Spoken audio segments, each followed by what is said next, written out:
Hello and welcome to Countdown to College.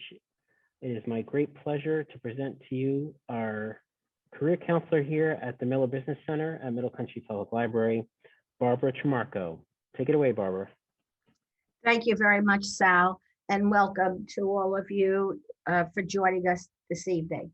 The Countdown to College presentation I've been giving for many, many years. This year, however, because of the COVID situation, it's been more challenging. So there have been changes, which I will try to address. As you can see, the goal is to make the process more manageable, hopefully less anxious and enjoyable for everyone. We arranged it in chronological order. So we'll begin with junior year and end with the summer of before freshman year of college. However, we're going to do it in two parts this evening. The first part I'm going to do is to address how college admissions has been affected by the COVID-19 virus. So when you're the year for 21-22, because that's the next application year that we're going to focus on tonight, it's going to be a very fluid year. There have been changes that have been made that will continue and be permanent. There's some changes that have been made that may be temporary, and will change accordingly throughout the year. And that's why it is most important to check with each college for the most current information. No two colleges will be doing exactly the same thing. So each college that a student is interested in, you must check with that college to get the exact information from them. We're going to start with some changes that have been made and may continue. The first one is having to do with testing. The big thing with the SAT, the essay section of the SAT is being eliminated. As of June, the June testing will be the last time they will be offering the essay section of the SAT. Any students who have applied for the SAT optional essay and paid the extra fee for it, you can get that money back, and you do not have to sit for it if you choose not to. Once it's eliminated, the colleges will not be using it. So it may be in your best interest just to get your money back and not sit for it. On the other hand, the ACT will still be offering the optional essay. So again, when things are optional, it usually means that a college will not be using it for admissions purposes. They probably could use it for other purposes, as far as the writing sample and seeing where you might place in a college classroom. The second thing is the subject tests of the SAT. And they have been eliminated permanently. So no longer will any student be required or given the option to take any kind of subject tests as in the past. The reason for this is that because so many students have the opportunity to take AP classes, they can see on the student's transcript the courses that the student has taken, and can judge from that where they might place as well. So a subject test will no longer be necessary to take. That will take some pressure also off some students who felt they needed to take these extra tests. Many colleges have become test optional or test blind. The difference between these two is that test optional means that you have the option to send your scores from either the SAT or the ACT to the colleges, and the colleges will look at them if you send them. If you choose that test optional and you tell them you want your test scores to be looked at. Test blind, however, means that even if you were to send the scores, they will not be used for admissions purposes. Okay, so it's important again to know what the policies with regard to sending test results is before you send the test results. Because testing has become such an issue, whether they're test optional or test blind, how are the colleges going to make decisions about a candidate?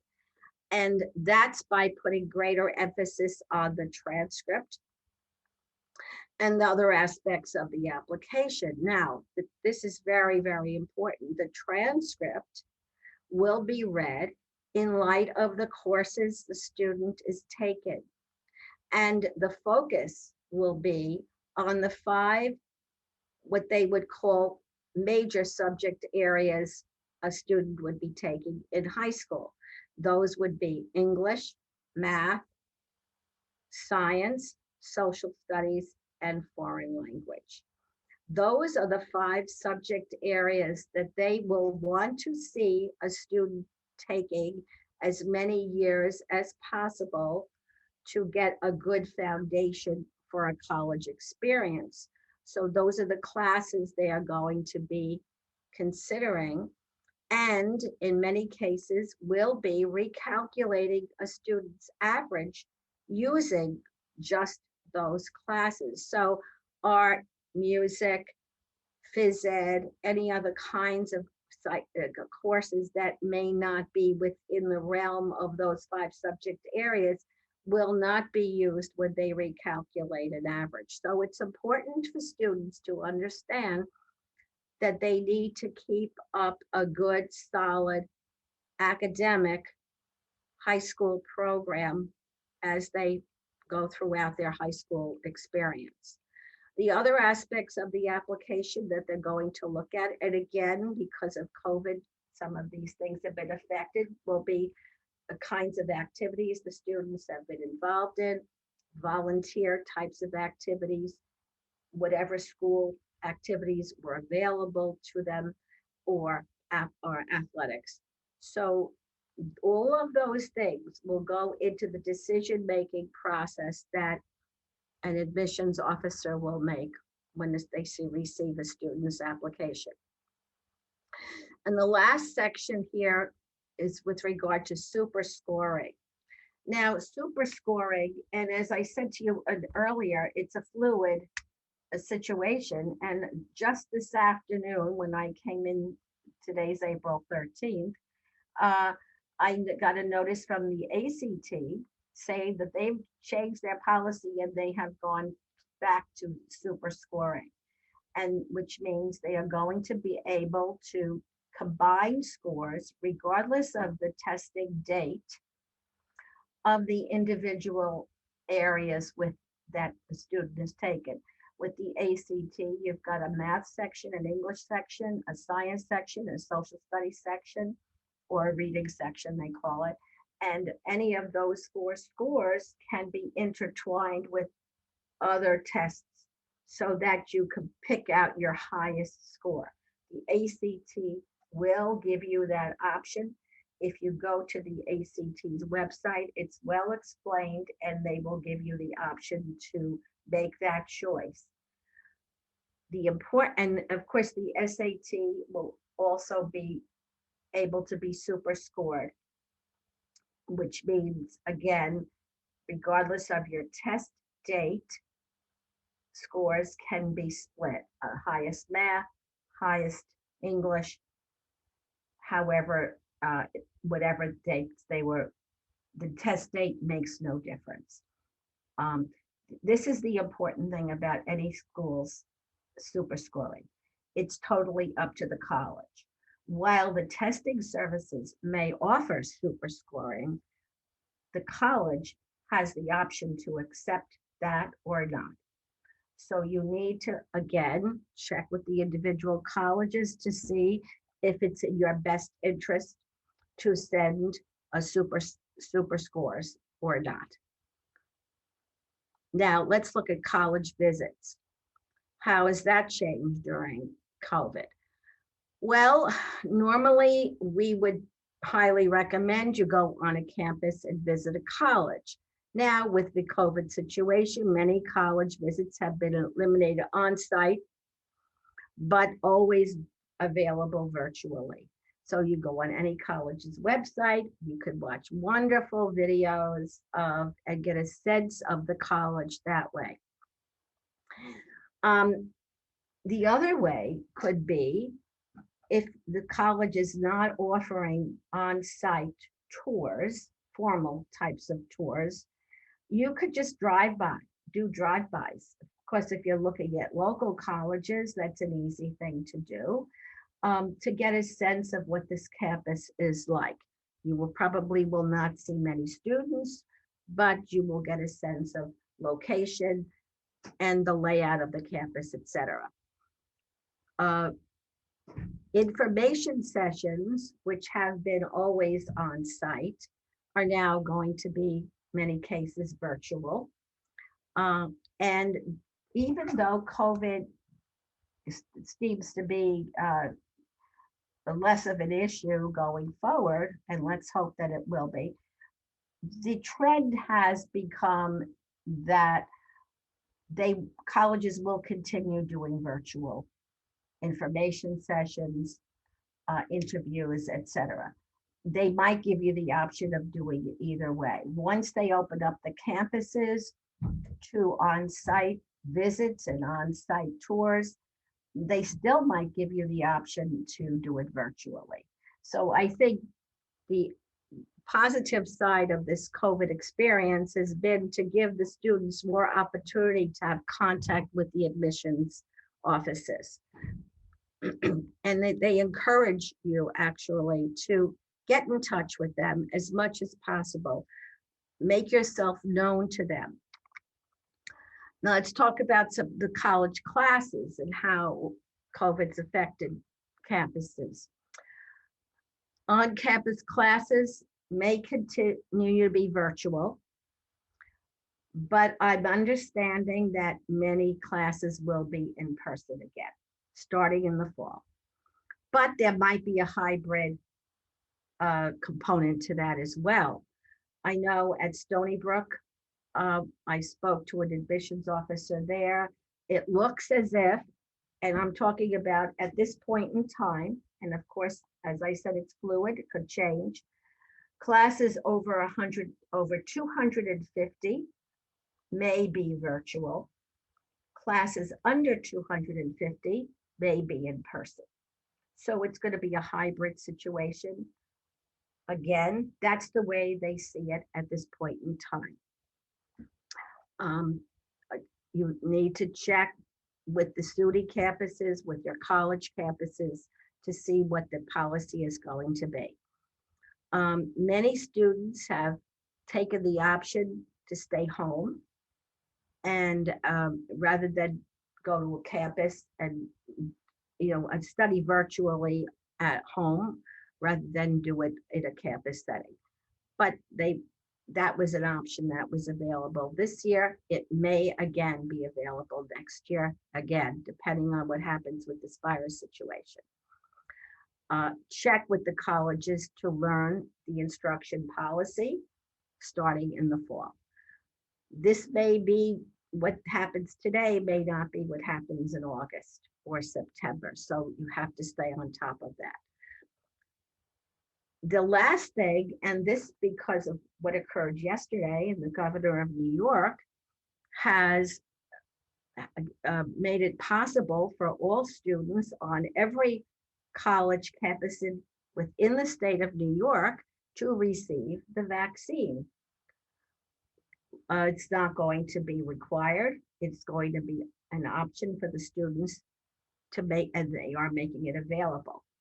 The fact of the students receiving the vaccine will also affect how classes will be presented to students in the fall.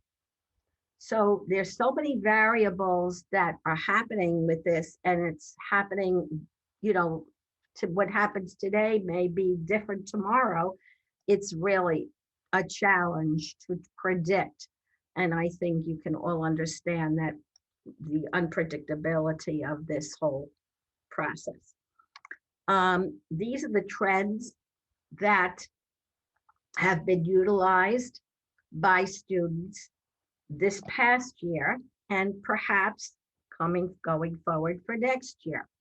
Many students who were graduating in 2020 decided to take a gap year, which means they took a year off from starting their college experience.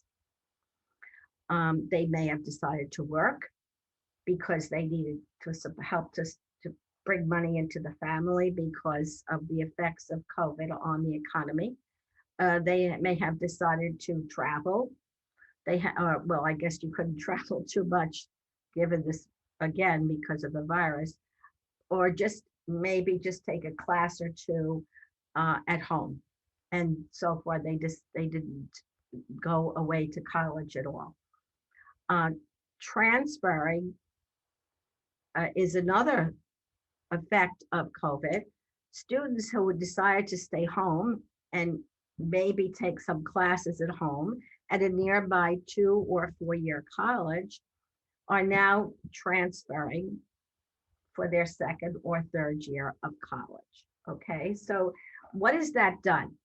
It's caused the colleges to have a larger applicant pool this year and probably going forward. And therefore, they're keeping much longer wait lists. The reason they're keeping the longer wait list is because they need to fill a class. And again, because so much has been unpredictable, many students who thought they might get into a college because of this gap year students coming back and the transfer students applying, the applicant pools being so big, many students who you would have expected to get into schools may have been waitlisted. And so we have very long wait lists. Another factor as a result of the COVID. So that pretty much sums up what's happened on college campuses with regard to the virus. I can't emphasize enough, please check with the colleges. The websites that are the best to use would be with regard to testing, the ACT.org website, the collegeboard.org website. Well, they look for their current information as far as that's concerned, and of course, the individual colleges' websites. There is another website, and I'm going to talk about that again in a few minutes, and that's the National Association of College Admissions Counseling, NACAC, and that website, again, will have information with regard to what's going on in college campuses. So all I can suggest is that you do the best you can under these more difficult circumstances. Now, the rest of this presentation has going to be pretty much what normally I would give you, and I will interject as necessary anything that might be affected by this virus situation. But basically, during junior year, the first thing most students will take, sometimes they take them in sophomore year too, is the PSAT, which has normally been given in October. I know testing probably will be given again as long as the schools are open, high schools are open in the fall, it will be given again in the fall.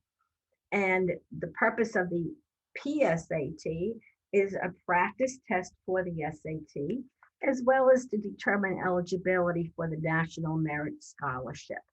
The high performers on the PSAT become eligible to receive merit scholarships when the score on that combined with the score on the SAT could offer them the opportunity for scholarships at certain colleges. Now, let's begin our decision-making process. When you are in your third year of high school and your junior year, what are some of the things that you want to start thinking about? Obviously, you're first going to think about where you want to go to school. Is it at home? Is it away? What part of the country is realistic to consider? Now, again, finishing up this COVID situation, that is obviously going to be a factor with many students. Many students who may have wanted to go further away aren't going to choose that option because of the virus. They may want to stay a little bit closer to home. Parents may want their students to be closer to home because you want to be able to get to them more quickly. Again, it's totally a personal thing. It's a situation that needs to be discussed in the family. These are some of the things that you could think about when you're looking at college as far as location is concerned. The type of setting, rural, suburban, small city, large city, again, could be affected by the virus. Maybe you feel more comfortable in a smaller environment than a bigger environment. The relationship between the location and cost, how are you going to get there? How much is it going to cost to travel back and forth to the college? And any specific interest or goals tied to a specific location. So the next decision making in the process would be the size of the college. Now, depending on the size of your high school, that will be your experience currently. Do you feel a college experience the same amount of people that you have in your high school? Might be a very small college, or it might be you want a larger experience to have more people in the school with you. So these are the options: very large, medium, small, and very small. Again, how are you going to know? Again, it's going to be more difficult because of the virus, but if you can get yourselves on college campuses as soon as possible, that would be helpful to have an understanding of the size of the college. In our own backyard, we could utilize just have an experience. We have a huge college, Stony Brook University, which is a very large college. We also have smaller colleges. So you could just get a sense of the schools by even just drive-bys. So you maybe get a sense of what it might be your comfort level. Now, what other interests are you going to look at when you do you have an idea of what you may want to study? What are your likes? What are your dislikes? What kinds of subjects you felt more comfortable about? What kinds of subjects were you particularly good at? Students sometimes feel pressured to decide on a particular major before they get to college. My feeling is that you should be thinking about it. You should be thinking in terms of different kinds of careers that might be comfortable for you. However, you don't have to make up your mind exactly right now. Do some exploring. You may choose to decide when you're in college. In many colleges, in most colleges, you have a core of courses that you have to take before you even get into your major areas of study. Usually at the first year and the second year of college is pretty general, and you can wait and choose a major as you had opportunity to explore. There are many more subject areas to take in college than you necessarily have in high school, so you use that time. Some colleges even offer specifically courses that specifically target undecided students. There is no harm in applying to a college undecided or undeclared. I think statistically about 70% of the students who come in thinking they are going to study one thing have change their mind by the time they graduate. This is very important. Are internship opportunities available to students? Internship opportunities will give a student the time to confirm their interest areas in a certain occupation. It's valuable. It's a valuable work experience. It could be a paid experience, or it could be just a volunteer experience. But if it's in an area that the student is interested in studying, it's very valuable. It's also important because it's then on your resume when you're applying for either a job or for graduate school or professional school. So internships are usually offered by the college, but I think that's very important to explore that aspect when you're looking at your colleges. Now, the cost of college, obviously, these days especially, is very important. What are the costs? The tuition, room and board, and extraneous expenses. What kind of financial aid is available? Financial aid comes in the form of scholarships, grants, loans, work study. And I'm going to suggest that you go to the website for studentaid.gov to get an understanding of what the process for filling out the FAFSA form is. So you can get a sense of what you're looking toward in applying for financial aid. As far as scholarships are concerned, how are scholarships offered? And you can find that information on the school's website, usually in the financial aid section of the website. It'll give you the scholarships that are offered or the types of scholarships that are offered. They may or may not give a value to that, but you'll look at your grade point average. You'll look at your what ranges they will use to offer scholarship money and evaluate whether or not this is going to be a possibility to you. Obviously, public colleges are less expensive than most private schools.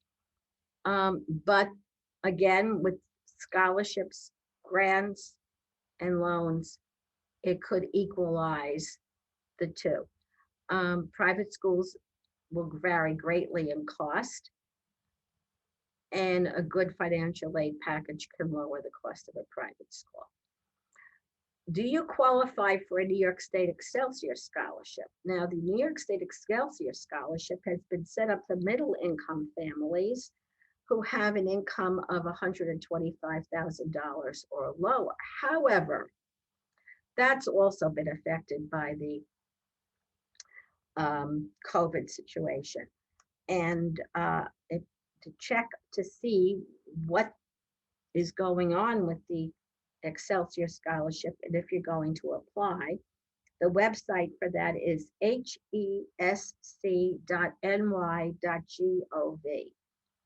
And the revenue has been really tremendously cut back because of COVID, and it's definitely affected the awards going out for the Excelsior Scholarship. Keep an eye on that website so you know most currently when and if you could apply for that scholarship, okay? So hesc.ny.gov.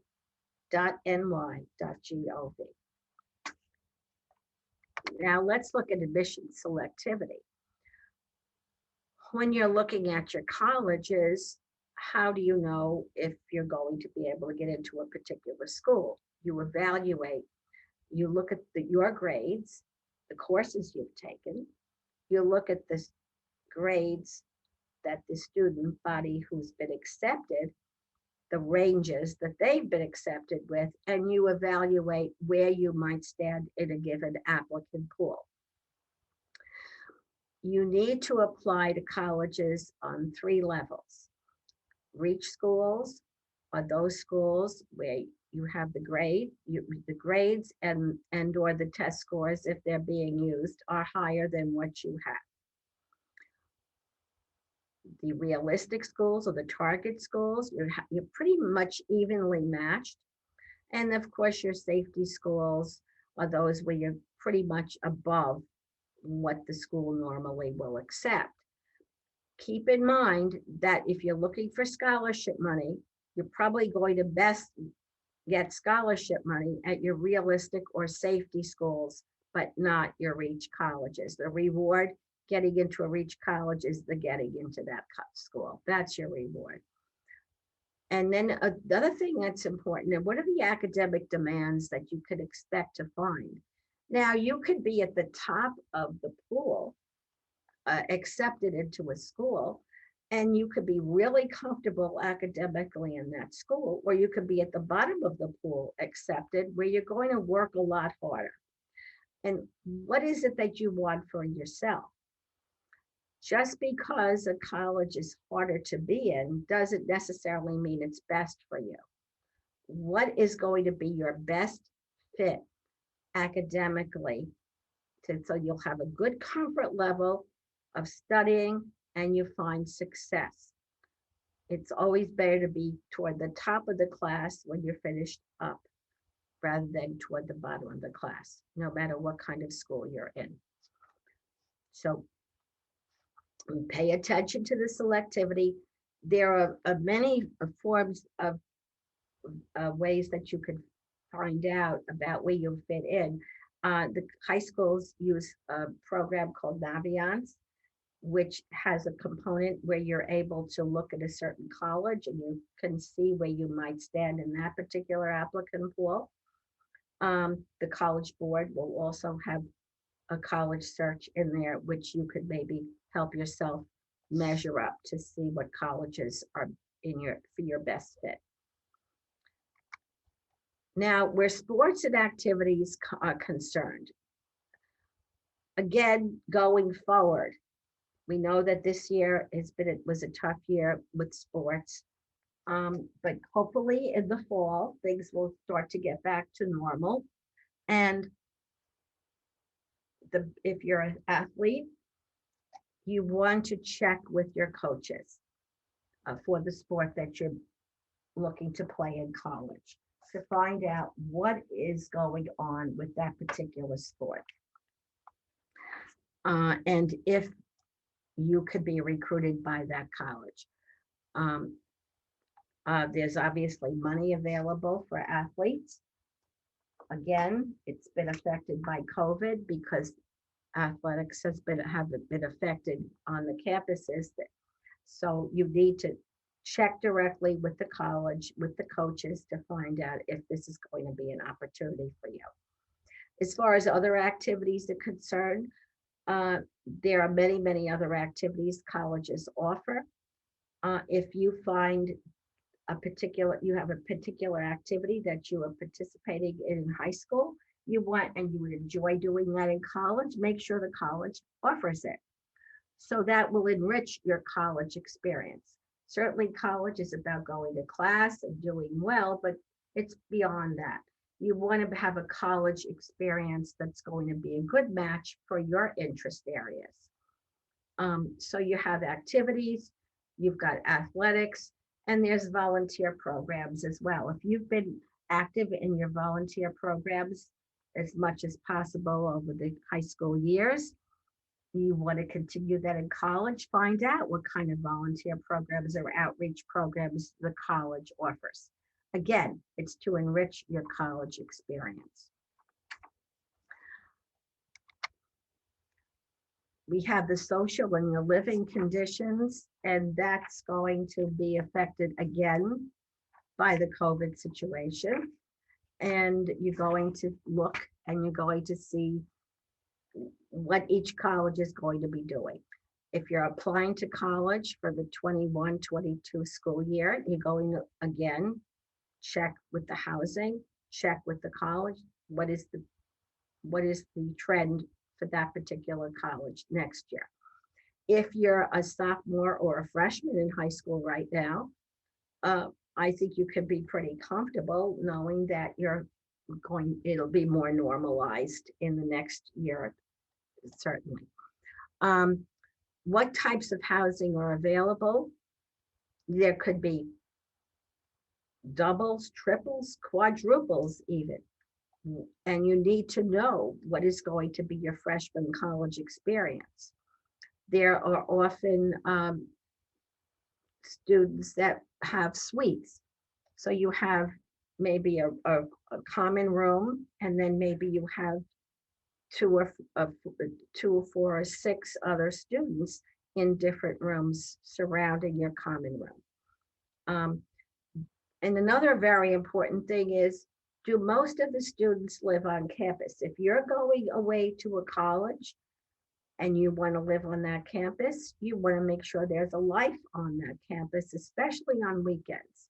You do not want to stay on a campus where the kids pull out and go home on weekends. So you need to make sure it's not a suitcase college. What types of events are offered for student participation on those college campuses? Again, college is more than just going to classes, it's experiencing a lifestyle. So you want to make sure the college offers you enough to do on the campus when you're not in classes. These are all the priorities that you need to consider. And then once you kind of get a sense of where your thinking is, then you can begin your college search. Use the search engines that we talked about, Naviance, College Board, ACT, all have search engines for you to narrow your choices down, and will help you come up with a list of schools. The SAT and the ACT. Now, this is really important. Again, you go to check with your guidance offices to find out what your testing options are and the test dates that are available. This past year, again, because of COVID, many tests were not given on site. It looks like that trend right now is to go back to on-site testing, which is, again, normalizing the situation. And so you want to check your test dates. You want to check to see which test you're going to take. My recommendation is, even if many colleges remain test optional or test blind, I would encourage you to test, because you could end up doing really well on a test, in which case you'd want to send your test scores to be evaluated with your grades. If you have the option and you don't want to send them, they don't have to go. But when you test, at least you have, that gives you the choice. So we encourage testing. You have the websites here for the collegeboard.org and the ACT.org. By the way, both of those websites give you testing opportunities to see what the test is like. So you could actually take a test on each of these websites, so you know what to expect.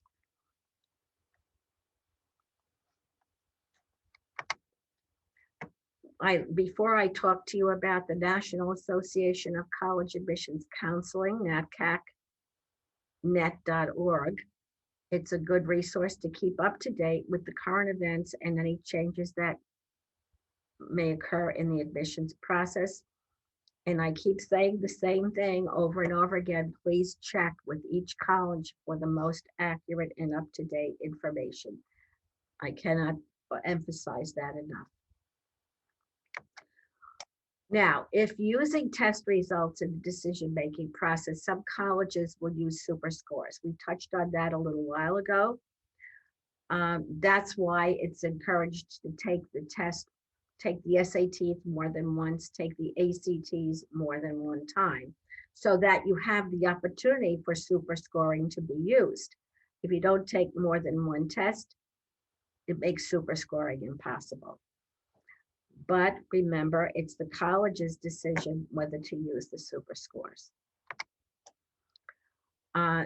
This, again, I talked to you a little while ago about test optional and test blind. I don't think I need to repeat that. But remember, again, if they're not going to use test scores, what's the focus? The focus is your transcript and your grades in the courses that you take, and they'll recalculate the averages using your core courses. And also they're going to look at your co-curricular and any volunteer work that you might have been able to have. And this kind of repeats what I just finished saying about the quality of your high school courses. Now, with this a little word about visiting college campuses, spring, summer, and fall. Well, here we are in spring. There are colleges that are allowing kids on college campuses, but many colleges haven't gotten to that point. But when you have opportunity to go for the students that maybe are sophomores, juniors, sophomores, freshmen at this point, you are going to be able to go onto the college campuses. You're going to be able to interview. You're going to be able to talk to students because they'll be walking around. You're going to be able to eat in the dining halls. And while you're in the dining halls, observe the students. You're going to be able to have contact with faculty members. You could read the school's publications. By the way, some of these things you could probably do online as well. I know that there are many colleges that have developed a program where you can actually have contact and email back and forth with faculty members with regard to specific subject areas. The school's publications are probably on the websites as well. We used to be able to have students attend classes. Hopefully that will be an opportunity for you to get on campus and actually see what it's like to be a student in a class on a particular college campus. The more input you have into each college, the better you're going to be able to make an informed decision. So you want to give it as much time, energy as possible. Now we get to your senior year, and hopefully you've been able to done enough research and you can narrow your list. It seems that up this year, the amount of schools that high school seniors applied to has increased, but normally, under normal circumstances, between 8 and 10 schools should be efficient. How are you going to learn about these schools besides going on the campuses? You're going to you'll go to college fairs. There are many college fairs now that are virtual. NACAC, that organization I mentioned before, offers a virtual college fair, a couple of them a year. Many other virtual college fairs in the area as well, where you can talk to representatives, college websites, and so on, as we just talked about. And so we'll go to the next.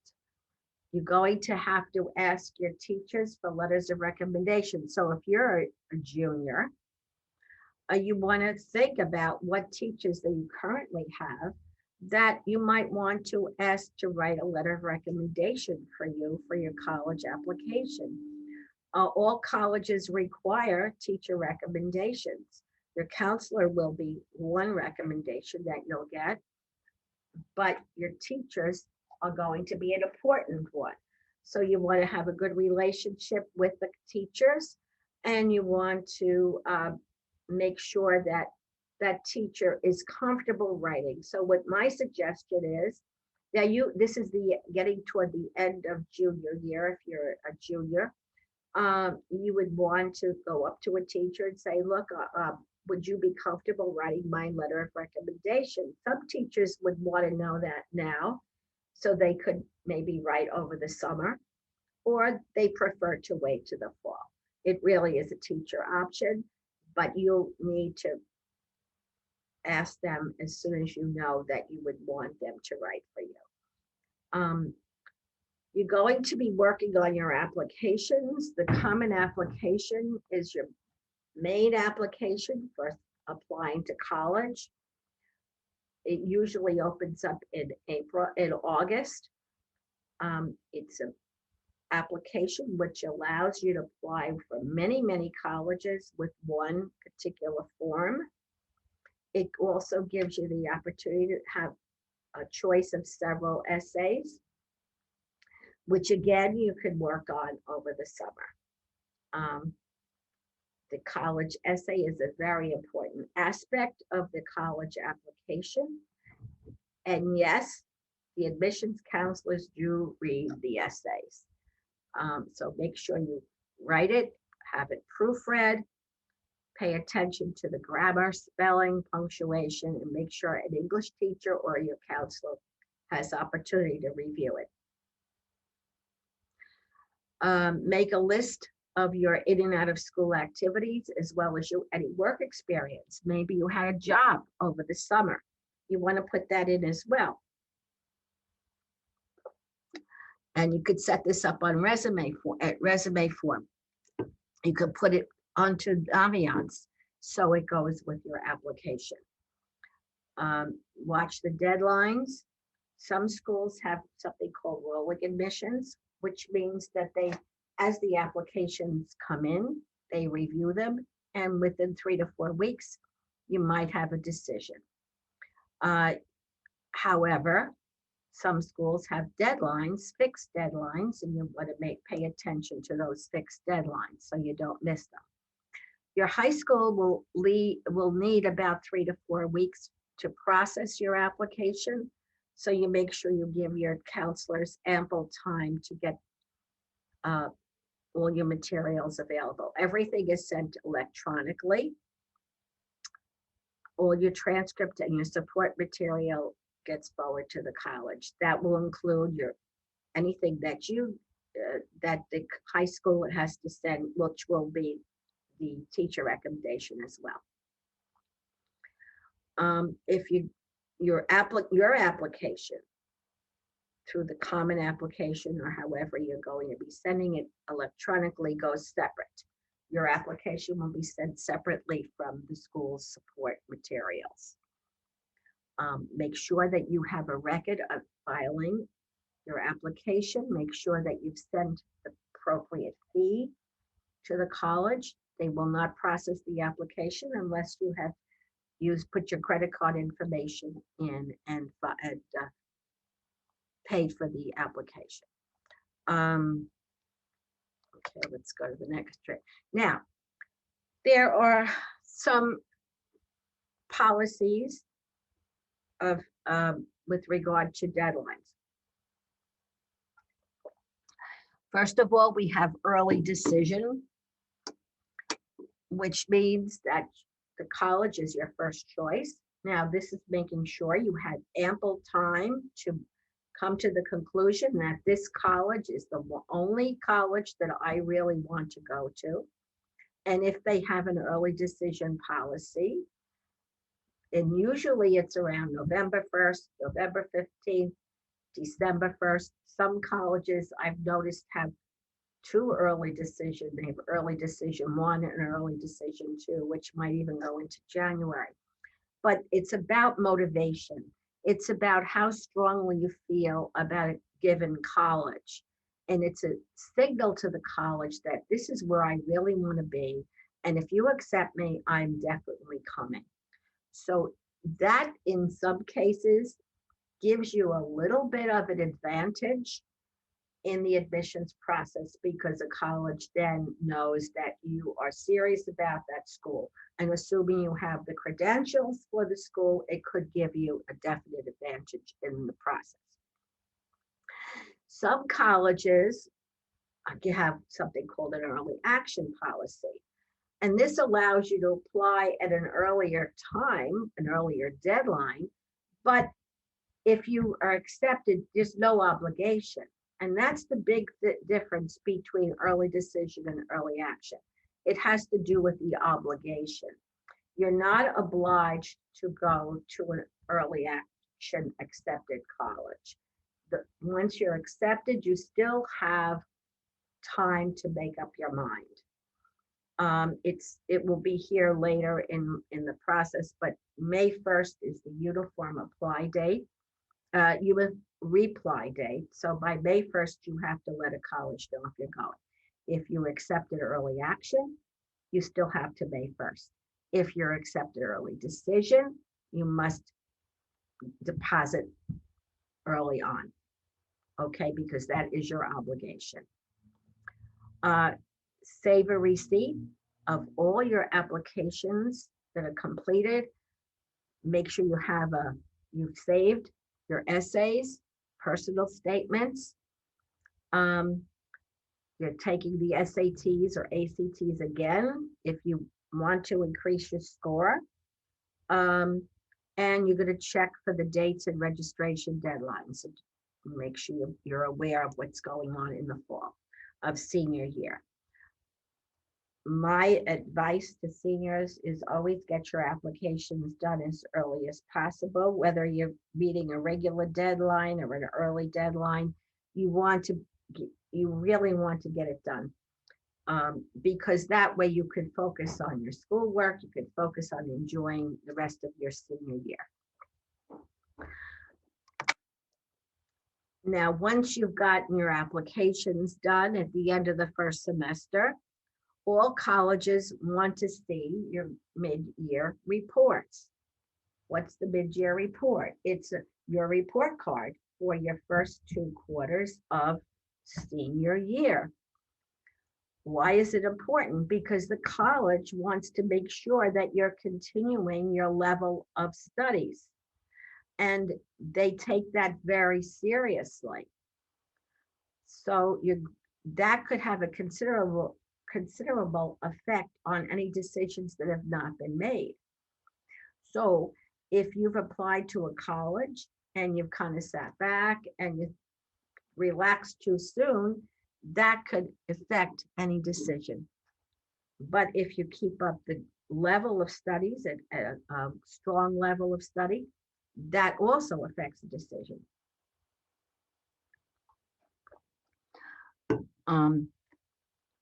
Now, once you've gotten all of that and all your grades are there and your senior grades are already there and everything, now you have to wait. If you haven't applied to any early policy schools, then you just wait until your decision comes through.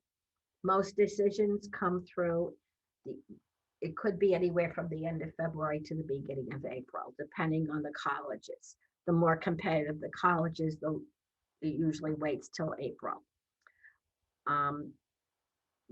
Again, even if you've been accepted, a favorable decision can be withdrawn if there is a significant change in the transcript, okay?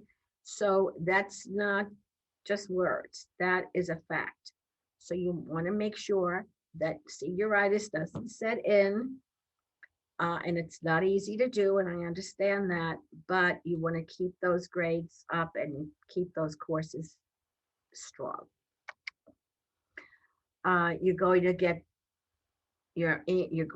by email more than likely, that if you're accepted to your first choice school, and you're going to send your deposit and your housing deposit as soon as you can. If you're not sure about which school to choose, it's a good idea to go back to each school and revisit it and go on site if possible. Most colleges, once we get back to normal, and I'm sure that will be the case next year, will have accepted students days. And those are days that are set aside where they put their best foot forward, because once they accepted a student, when they accept a student, they want that student to be able to come. So they'll have professors there, they'll have students there, they'll put on a good show for you to give you a good sense of what it might be like to go to that school.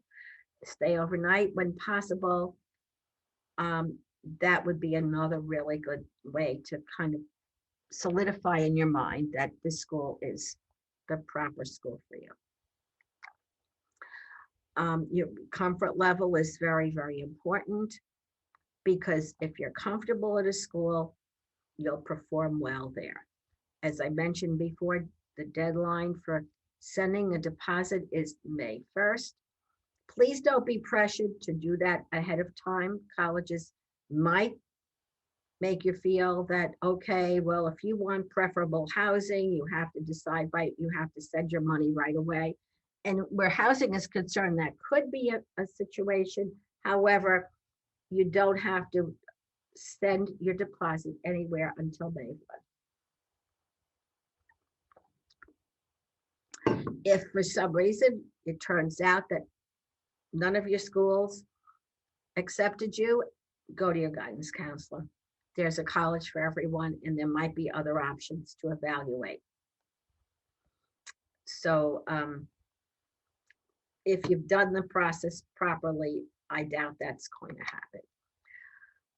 Some students do get waitlisted at their first choice college. And if that happens, two things are important. It doesn't mean the door is closed. It means the door is slightly opened. However, it doesn't mean that you're in. So it's very important that you deposit at a school. You cannot count on getting off a wait list. As I said to you early on in this presentation, this year particularly, there were very, very, very long wait lists. Colleges next year may not have long wait lists, and there's no guarantee that you're going to get off a wait list. So you must deposit at your next choice school that you've been accepted in. However, if you have a continued strong interest in the school where you've been waitlisted, there are things that you could do. There's a little campaign that you could write a letter to the college or email the college, reiterating why this college is your first choice and why you think you're a good fit for the college. You could also speak to your guidance counselor, and they can make a significant impact on possibly getting off a wait list. You have to make sure you deposit someplace else, however. The other thing that's important about if you come off a wait list where financial aid is concerned, you may not get the same kind of financial aid or scholarships that you might have gotten if you had gotten in originally. So you have to make sure that you have the financial resources necessary to go to that school. So that means a conversation with family. You've relaxed, you can relax, you've planned well, you've done a great job, and now you can enjoy your summer before your first year of college. You'll probably have opportunity to meet your roommate. You'll go to orientation days. You'll start to communicate with the other students going to this in the same class as you, and you'll enjoy your college experience. Now, we're going to get to financial aid. I think our presentation is pretty much over as far as the I feel that financial aid is such a major area of I couldn't possibly cover it in the few minutes that we have left. This is what I'm going to say with regard to financial aid, because I'm hoping to do another virtual webinar in the fall with regard to financial aid and be more specific about it. Two things I want to say is check that website, studentaid.gov. That explains the government aspect of financial aid and what might be available to you. Just as important, just as discussing with family about your college choices, it's very important to discuss the students and the parents how much money is available for the college experience. You know, to leave that at the end, I've seen so many students disappointed because they couldn't afford to go to a school they got into, but it was just too much money. So at the outset, I think it's realistic to sit down together as a family and say, look, this is what we have to offer to you for your college experience. And if a student decides they're applying to a very expensive college, they need to know that even if they get in, it may not be doable. So I think that's conversation with regard to financial reach colleges, financial target colleges, financial safe colleges is just as important as it is to pick colleges from the academic perspective. As far as scholarships are concerned, you could start looking for scholarships in junior year. The high school guidance offices often have lists of scholarships that are available. There are local organizations and clubs, churches, parents' workplaces, and organizations. There are many websites. All you have to do is Google financial aid scholarship websites, and fastweb.com is one. Finaid, FINAID.com is another website for college scholarships as well. The other important thing to know about college scholarships is they might be academically oriented, or they might be athletically oriented, or they might be need-based. They might be depending on the family's need, whether or not they're offered. So you need to know what the scholarship criteria is. Now, this is another thing that I want to call your attention to. Every college is required to post what they call a net price calculator. And that net price calculator gives you the opportunity to plug in your financial numbers and get a sense of what kind of aid you would receive from that particular school. Okay, it's focused for each college. So I would encourage you to use the net price calculators at each college to really get a sense of how affordable any particular college is going to be.